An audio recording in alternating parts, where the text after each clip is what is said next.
সর্দি কাশি হলে খাবার ভীষণ গুরুত্বপূর্ণ একটি ব্যাপার।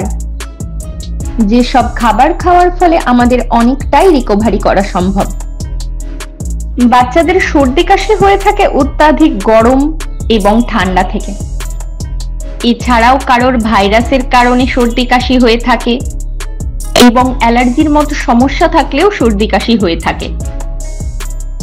সেসব যাই কারণ হয়ে থাকুক না কেন, খাবার অত্যন্ত গুরুত্বপূর্ণ, তাই খাবারের উপর নিয়ন্ত্রণ আনা দরকার।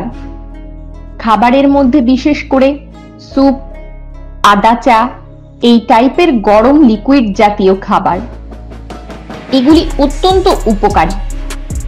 যে খাবারগুলি আমাদের শরীরের ভেতর গরম রাখতে সাহায্য করবে, এই টাইপের খাবার আমাদের বাছাই করা উচিত।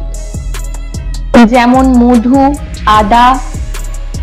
আপনি মধু এবং আদা দিয়ে মশলা চা বানিয়ে খেতে পারেন, তার ফলে এটা অনেকটাই রিকভারি করতে সাহায্য করবে।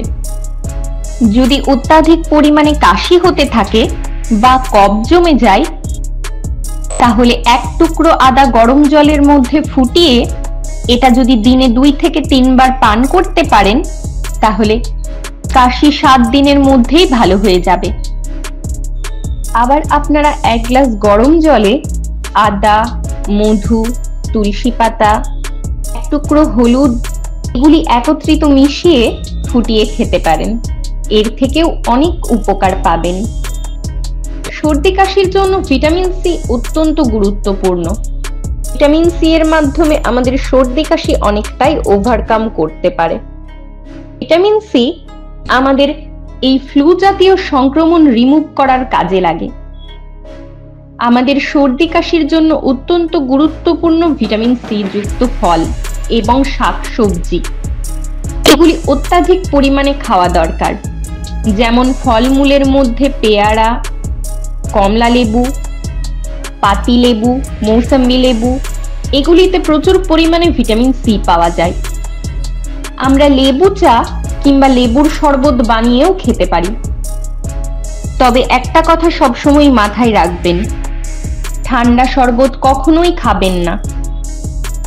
জ্বর যদি অত্যাধিক পরিমাণে বেড়ে যায়, তাহলে জল খাওয়ার পরিমাণটা আমাদের সারাদিনে অন্ততপক্ষে বাড়াতে হবে। তো সেই সময় জল জাতীয় পানীয় আমাদের একটু বেশি পরিমাণে খাওয়া দরকার। এর ফলে খুব তাড়াতাড়ি ওভারকাম করা যায়। এর পাশাপাশি প্রোটিনটাও এই সময় অত্যন্ত গুরুত্বপূর্ণ। এই সময় মাছ, মাংস, ডিম খেতে পারেন। হালকা কুসুম গরম দুধের সাথে হলুদ মিশিয়েও খেতে পারেন। প্রয়োজনে এর মধ্যে মধু মিশিয়েও খেতে পারেন। এটি রাতে ঘুমানোর আগে খেতে পারেন। তাহলে সর্দি কাশি থেকে অত্যন্ত উপকার পাওয়া যায়। যাদের সর্দি কাশির পরিমাণ বেশি থাকে বা ঠান্ডা লাগার প্রবলেম বেশি থাকে, তারা বুকে, পিঠে, পায়ের তলায় তেল মালিশ করে শুতে পারেন। এর থেকে অনেক উপকার পাবেন। আর এ বিষয়ে আরো কিছু জানার থাকলে অবশ্যই বিশেষজ্ঞদের সাথে পরামর্শ করবেন। সবাই ভালো থাকবেন, আবার দেখা হবে।